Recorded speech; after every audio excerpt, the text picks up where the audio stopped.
Hello YouTube, this is a coffee review. Oh, Starbucks Breakfast Blend Medium Roast. According to the bag, sweet orange and brown sugar tasting notes. 100% Arabica. Coffee beans. A little listing here on the side. Oops. Bumping things over here. We introduced this blend in 1998 for those who prefer a milder cup. A shade lighter than most of our offerings, more toasty than roasty. It was a result of playing with roast and taste profile together for a flavor for the flavor that appealed to be wider range of palates. Perfect if you want to wake up to a less intense coffee but still want a lot of character. It's light and lively with a soft sweetness. So, when it says, you break these things down. Introduced the blend 98, which meant they've been running this thing for a while. Uh, at the time, according to their description here, most of the stuff was on the darker side. But then they went for the most amount of people that they could possibly get to drink their coffee. So they went towards the middle of the road as possible. We know this because it says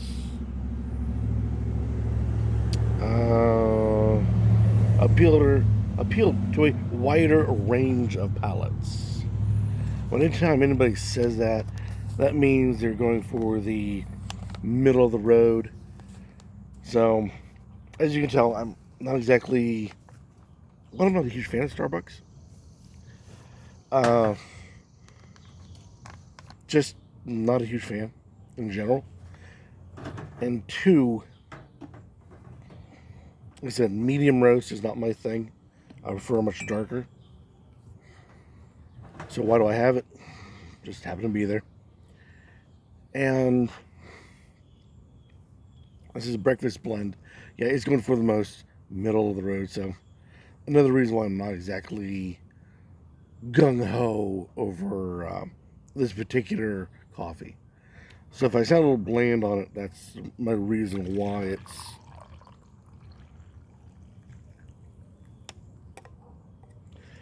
French press, customary 5-ish minutes.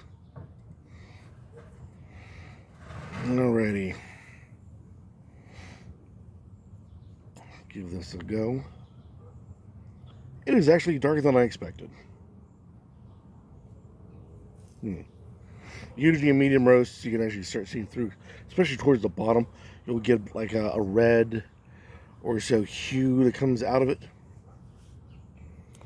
I know it's not supposed to have a head, but it's got a nice tight lace.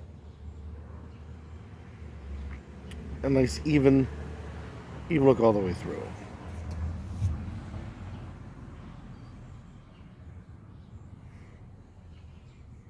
Has a nice smell. Not exactly what you expect as coffee. It has much more of a scent of bean to it, such as a baked bean.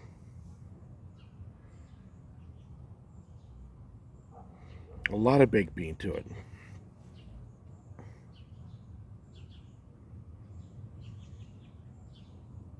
I catch no brightness in it.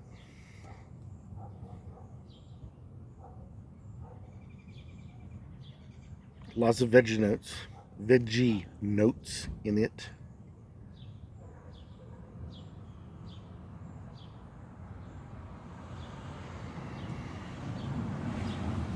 And it's quick to fade off the nose, as it were.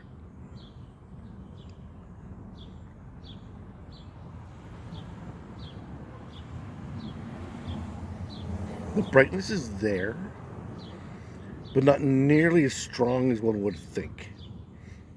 It's complementing rather than dominating, which is what I get in a lot of coffees, is that dominant of that bright, just kind of stabs you in the tongue.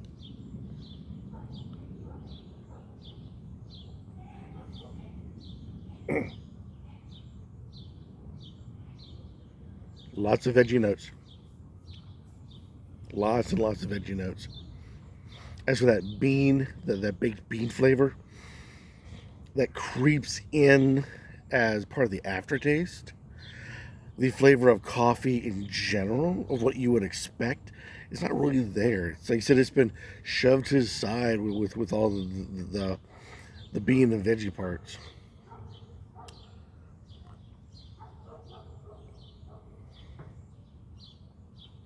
It has a much longer hang time than I would anticipate. For me, this would be oddly, a winter breakfast coffee. As much as it states that it's we're trying to get for the maximum amount of palates out there to like this. For me, my particular palate, I do like the long hang time. I do like the lack of brightness that's in it. But because of the lightness of the flavor right there, it makes for a good summer coffee. So it's got a desire to be a winter, because like I said, in the wintertime you want something that sticks to your ribs, some good hardiness to whatever it is you're drinking or eating. In this case, the hang time gives you that, but the overall initial flavor and halfway through is a little too light for winter. It's much more of a summertime, a cool summertime uh, body to it, but that hang time is way too long for that. So it doesn't want to fit either shoe.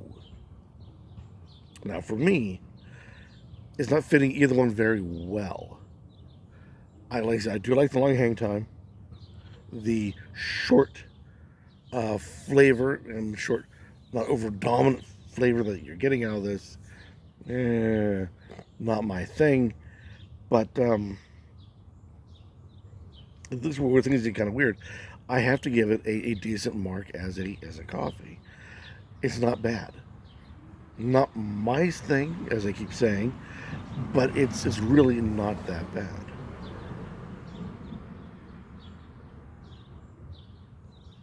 That brightness does start to creep up on you, though.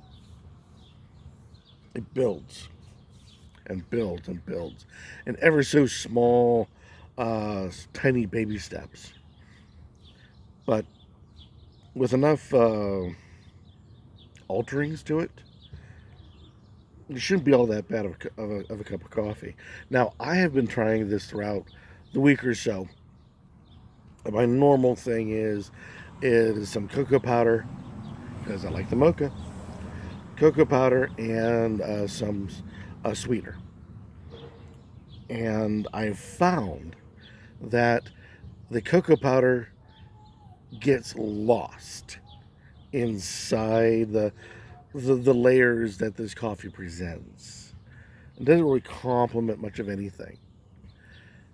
The sweetener, on the other hand, you have to judge carefully. Too much, and it's way too much, and not enough, and it's like you have nothing in it at all. So you have to measure quite finely to really um, tune in on what would be a good layer or good level of sweetener to this particular coffee. It's rather unforgiving on that part. But all in all, it's not bad. It's not the greatest cup. It's not a terrible cup. It's okay. Try it. See what you think. This has been Starbucks Breakfast Blend Medium Roast. Any comments about this particular product? Down below, we warmly accept it as always, or better yet, go out, buy it, try it, and do a review on the YouTube's, I want to call it spirits community, but it's not spirits, coffee community. And let us know your thoughts about Starbucks Breakfast Blend Medium Roast, so we know if it's worth our money or not. I say it's up in here. It's really like they went for all the different palettes that they could possibly get out there, and I think for a shotgun blast, I see where they're getting most pallets, but I don't think they're satisfying those pallets. But like I said, let the comments fly down in the comment section. Don't be afraid. Give it a try. See what you think. And as always, until next time, keep on drinking.